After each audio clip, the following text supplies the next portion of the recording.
Hi, New Catholic Generation, and welcome to our first full episode of the Synod series. We don't have a real name. Yay! But if you saw the intro video, this is just me with special guests today. I don't know if you know his name, but this is Joe Palmer. He has his own channel. Basically, I'm talking with special guests every week between now and the Synod, or however long it goes for, about the upcoming Synod on young people, vocational discernment, and ministry. You excited about today, Joe? You bet I am. Yay! Joe, do you want to kind of explain why you in particular feel that this is a discussion you want to be a part of? Right. So as far as, this discussion about young people, I've been working in Catholic media for 6 years come October, actually, when the Synod is going to be taking place. I've been a cradle Catholic my entire life, but I grew up lukewarm. I didn't really care a lot about my faith. But once my family started to grow a little closer to God and start to have their own internal conversion, I came along for that ride and personally had to grow myself. And through that, long story short, through my teenage years at 15, I ended up deciding to create my own little Catholic YouTube channel in October of 2012. I think I'm second longest on New Catholic Generation, still active member, that is, only to Renee. Yay! So this Synod was announced last year, and I had you read the document last year and then kind of freshen up on it. What was your first impression when you heard what the topic was and read the initial preparatory document? Well, when I first read before I read the document, I was a little bit nervous, partially because of just the confusion that's been going on in the church right now, particularly with the last Synod, the Synod on the Family that happened. A lot of confusion, a lot of different people coming out of that Synod trying to, confuse things, trying to say, oh, well, the church should do this instead, or, being really vague with this, really vague with that. So coming into this Synod, I was kind of like, as I was about to read the document, I was like, okay, a little nervous. The last thing we need is more confusion, right? On the other hand, I was also a little bit hopeful and a little bit excited because this topic particularly is something not only that needs to be talked about, but is something I'm also very enthusiastic about and have experience with in my time doing YouTube and even outside of YouTube, just everywhere it's gotten me to and the experience I've had with a lot of different young people and a lot of where they are in their lives. So I was very happy that this is a topic that's being discussed because I think it needs to be discussed.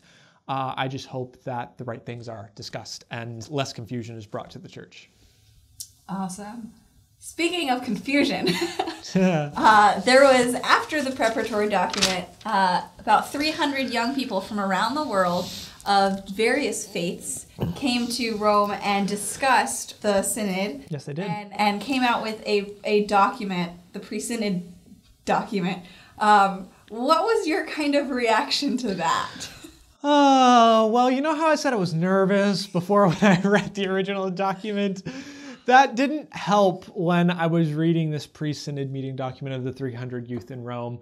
I didn't get to read absolutely everything about it, but I read a good portion of it and was not helping that initial concern I had of confusion in the church, for the most part at least. It was very sad to me to know that, there were clergy behind putting this together, and this document at several different places was just like, oh, we hope that maybe the church can change what they're teaching. And it's like, it was really sad to think that, okay, there were clergy behind this document. Even though it wasn't their words, the other thing you have to take into consideration is that 2/3 of the people invited weren't even Catholic. So if 2/3 of your audience is not that particular religion, what else are you going to expect them to say other than we want this other religion that's not ours to change? Like, how can you not expect that to happen? It almost seems, I wouldn't accuse anybody of it. It almost seems intentional. It makes me harder to trust, basically. So that was my impression reading parts of this pre-Synod meeting thing. On the flip side, I did find a great big ball of hope in the midst of this. Yeah, right there. You're pointing to it right there. And I found a great big ball of hope in the middle of reading this. And I think the particular point that I want to point out, right here. First off, what they say is not so great. As a result, they may want the church to change her teachings obviously not the part that I'm happy about. That next part of that sentence, that half a sentence, is the good thing. Or at least to have access to a better explanation and to more formation on these questions. Reading that part of the document, I think a lot of people don't realize how amazing that is. They're just like, they want to change church teaching, and completely forget about that second part of the sentence. Again, thinking about if 2/3 of these people aren't even Catholic, knowledge leads to greater faith. Knowledge leads to wisdom. This isn't a violent demand that the church change everything because it's hateful. It's like, this doesn't make sense to us. Like if we're right in our logic, like, can the church change us? Which obviously isn't correct. But they're like, if we're wrong, or if the church has an explanation of this, we want to know what it is. If they're being genuine, they want to grow in knowledge. And by doing that, grow closer to the truth and grow in faith, which is what we all want. So while there are a lot of things to be concerned about in that document and background as well, like if the youth are being genuine and they're saying that, there is hope and there's a lot that we can talk about in this document. For sure. And it definitely brings to mind that Fulton Sheen quote. You know what I'm talking about? I believe so. I am just going to guess that it's thousands of people hate the church for what they think she is, but only a handful hate her for what she really is. She really is, yeah. And that's what this kind of shows, is that people want to know the truth of the church so they can either genuinely understand what she is and still hate it, or understand truly and realize that what they thought they hated doesn't actually exist. So after the pre-synodal document came out, there was this very exciting interview between Connor from Rise Up Jerusalem and EWTN regarding the actual Facebook group of young people that the Synod kind of drew from. And since then, they have they came out last week on Pentecost with a document to not subvert but supplement the pre-synodal document, saying these are the things we wanted you to discuss that just didn't make it. So kind of talk to me about, because I know that you have like a specific area of that document that you want to talk about. So just kind of talk to me about what you saw in the newest document that you liked, or that you agree with, or that you didn't like. Yeah, so the first section of that document, if you haven't read it, I would highly encourage you to go do so. But the first section of this document, besides the intro, obviously, is a segment on the liturgy. Now, isn't that interesting? A segment on the liturgy is the first thing that young people want to talk about in this document, saying, hey, you didn't mention things, and this is the first thing we want to talk about of what you didn't mention. This is the first thing. How interesting. Why would that be? I think it has to do with, personally, my favorite topic. My favorite topic being the Eucharist. If you know me, you know this is something that I'm very into, but particularly dealing with the liturgy, an uncommon opinion, or something that people don't think of a lot of, is you can celebrate the Novus Ordo form of the Mass reverently, very reverently. The problem is there are a lot of places that don't. From big scales to Eucharistic abuses, to changing words in the Mass, etc., and even some things that aren't necessarily abuses, but that would greatly aid the church. For instance, just kind of speeding through the prayers, like, oh yeah, this is a thing, yeah, okay. Or her sing the songs like, yeah, whatever. You know, not really actually delving into it. I think one of the most beautiful parts of the Novus Ordo is the ability to respond and the ability to try to give all of yourself to Christ through the holy sacrifice of the Mass, in giving our response, like giving our complete yes, giving our fiat, basically. Again, the problem is there are a lot of times, a lot of different lowercase churches around the country, and I would assume around the world, that don't treat the Eucharist with reverence. And that's what the first part of this document sort of touches on. More on the positive aspect of things, of like, please bring back this reverence. Even if, you don't have to be playing Gregorian chant the whole time, but even in the midst when there is some contemporary music, to have that same feel of reverence. Because that's been lost. it's been lost in a lot of different places. And the number one thing I hear in response to, kind of putting reverence off to the side or just shoving it out the door completely is, well, we need to make the Mass more interesting and more dynamic for the youth and get everything excited. Here's the problem with that. It's not working. Plain and simple, it's not working. I could point to a lot of things. I could point to the fact that vocations are on a serious downfall. I could point to the fact that the use of contraception, abortion, and divorce among Catholics, and that has a lot to do with young people within their 20s, the use of such things that the Church teaches directly against are just as high as those who are not Catholic. So I could point to a lot of different things, but I'm not going to do any more than I just did. You guys probably already know that. What I'm going to do is I'm going to look at the heart of this. The Church in her 2,000 years of history has never been based off of feelings. It has never been based off of just pure emotion. Not that emotions are a bad thing, but the Church has never based anything off of that. The Church has always instead been based on love. Now, it might seem contradictory in terms. Like I just said, we're not based on feelings. Love is not merely a feeling. Love desires with its whole being to give the due good to the person who it is due. I'll say that again. Love desires to give as of itself completely to the other good, the other person, all the good that that person is due. And that is shown so much through the sacrifice of Christ on the cross. And the Eucharist, the sacrifice of the Mass, is that same sacrifice of Jesus on the cross. That is what our faith is based off of. And that must be actively shown through the liturgy. I think that's a big problem as far as a lot of times, how actions speak louder than words.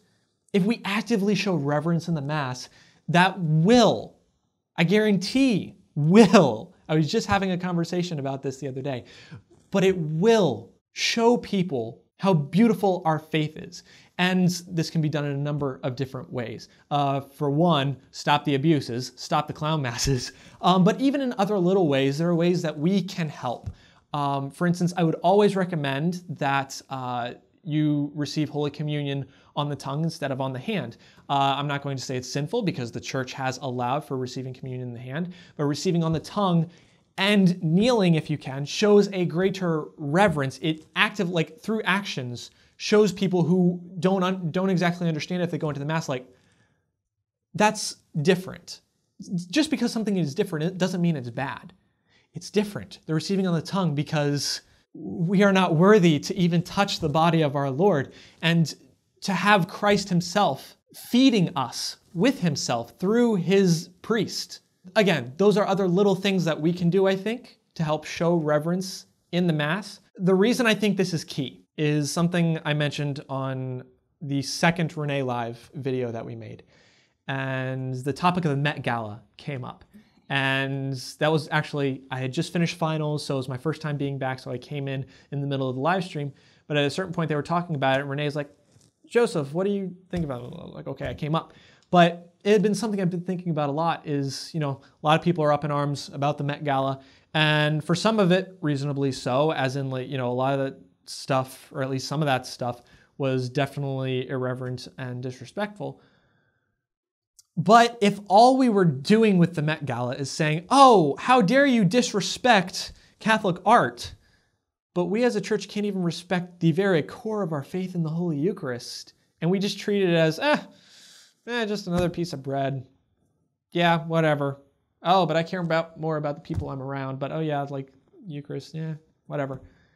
If we can't actually show reverence to the very core of our faith, why are we getting so mad when something like Catholic art, which isn't nearly as important as the Eucharist, though still important, why are we getting so upset when people disrespect that? Because they could easily look at us and be like, this is how you treat the core of your faith. Why does it matter if we do this?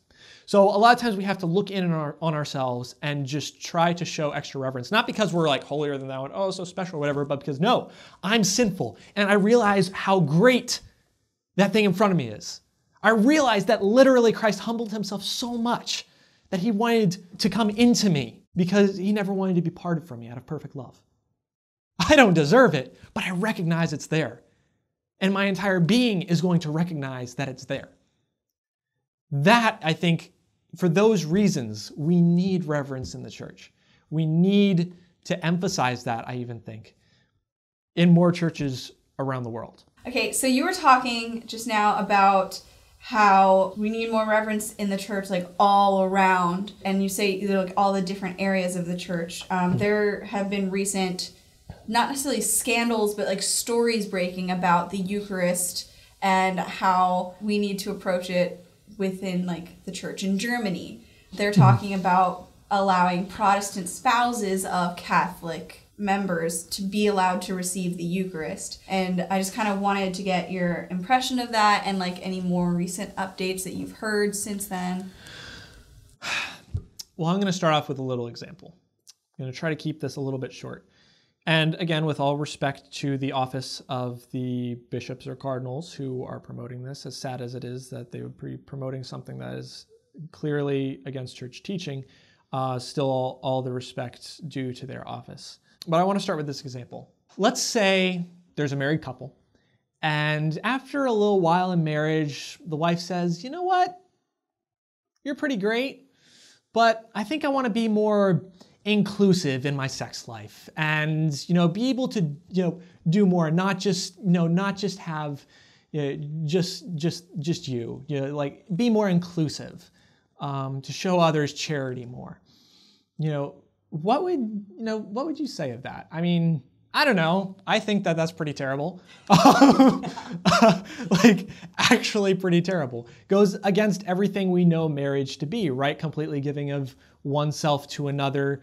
It's not something to be shared because it's holy. It's not that you wouldn't say, if that wife wouldn't do that, she wouldn't be being kind to other people. No, it's just because it's a good doesn't mean that literally everybody has to have that good. That's a sacred good that marriage is. And that's exactly how it is here. We always talk about this mystical marriage between Christ and his church. The bride of Christ is the church. So trying to say, let's have other faiths try to join in this communion when they're not part of the church, if they're not part of the bride, then they're not the bride, then they're not in that mystical marriage union. And that would be the church, like not literally the church as in saying, it's okay, but like members of the church trying to cheat on Christ.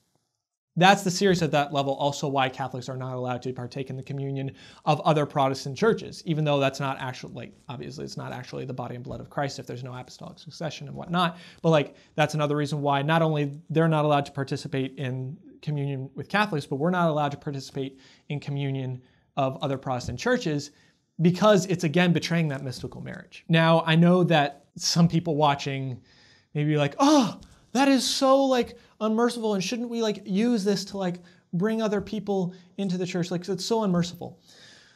I'm going to quote one of my favorite cardinals ever, Cardinal Arinze. Gosh, I love that man.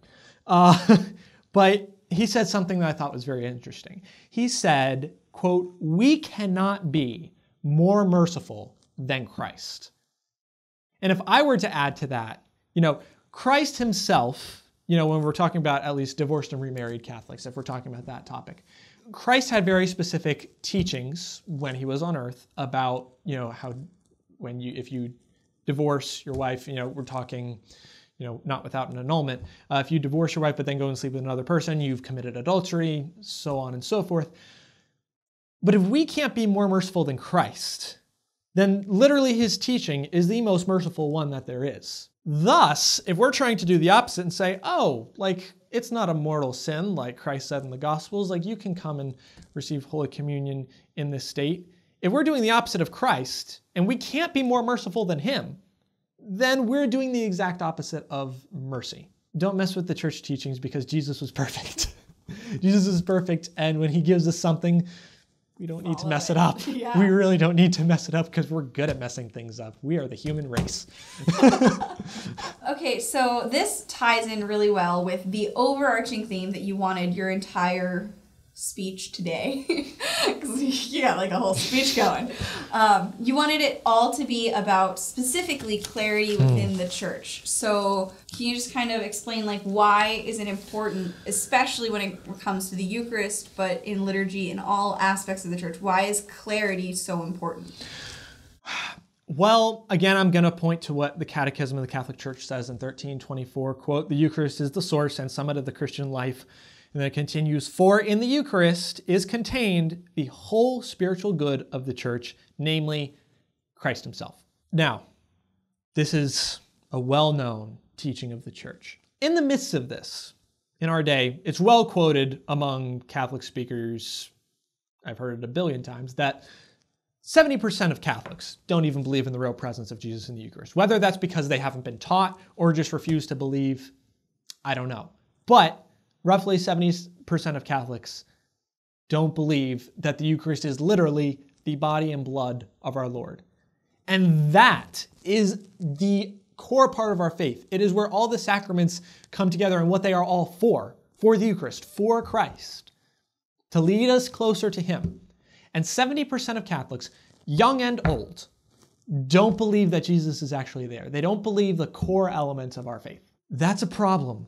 And tying it back to the liturgy, how we choose to believe ends up reflecting itself on how we act. Think about what I said earlier about in the Eucharist, how we need to show more reverence and how that lack of reverence is shown in the fact that so many Catholics don't even believe that Jesus is really there. And again, not only is this youth, but it's the older church as well.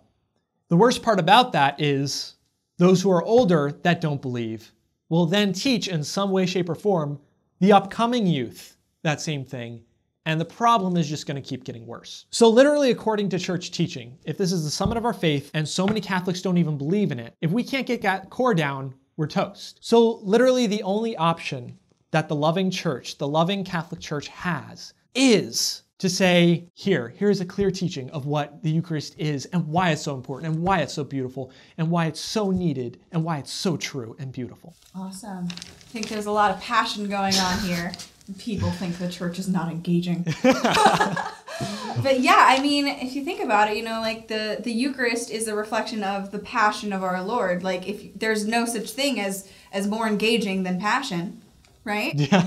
But yeah, I mean, earlier when we were prepping for this, we had kind of an analogy, or not an analogy, a parallel of like, if you take the liturgy and insert reverence, you'll automatically put devotion back into the Eucharist. Mm-hmm. And that is something that, like, if we can do just those two things, all the other things that I'll be talking about with all the future guests, all of those will naturally start to lead towards their own correcting end. Mm-hmm. It's like, how there's a phrase, all roads lead to Rome? Well, it's because, like, in the Roman Empire, just everything was centered around Rome. So for traveling, for business, anything, it was important that all the roads could lead to Rome. Everything could flow through that.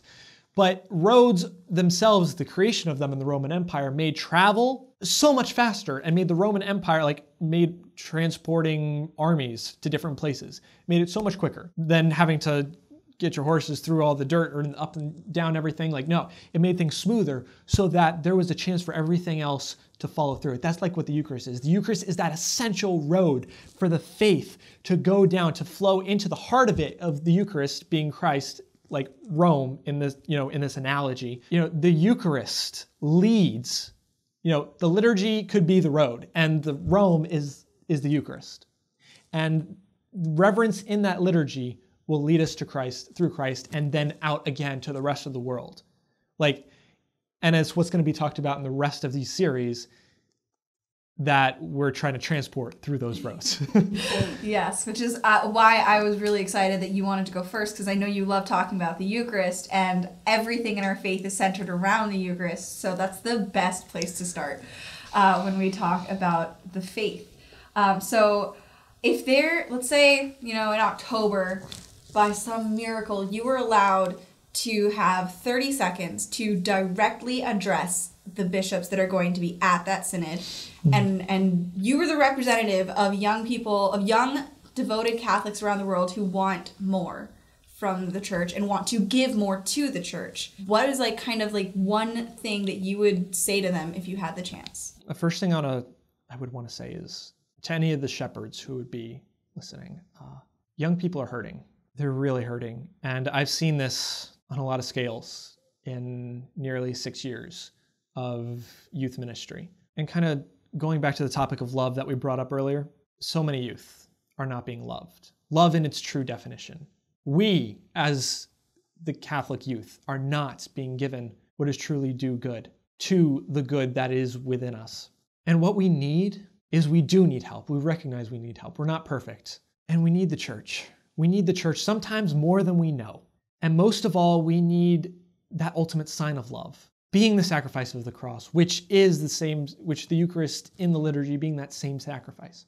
We need it. And again, with knowledge comes a growth in faith. So this is why we need that clarity. Please, no more seeds of confusion. We need clarity in what the church teaches as to what the Eucharist is, why it's so important, even the different rules and regulations of who can receive and who cannot, all of it, all the beauty, all the truth.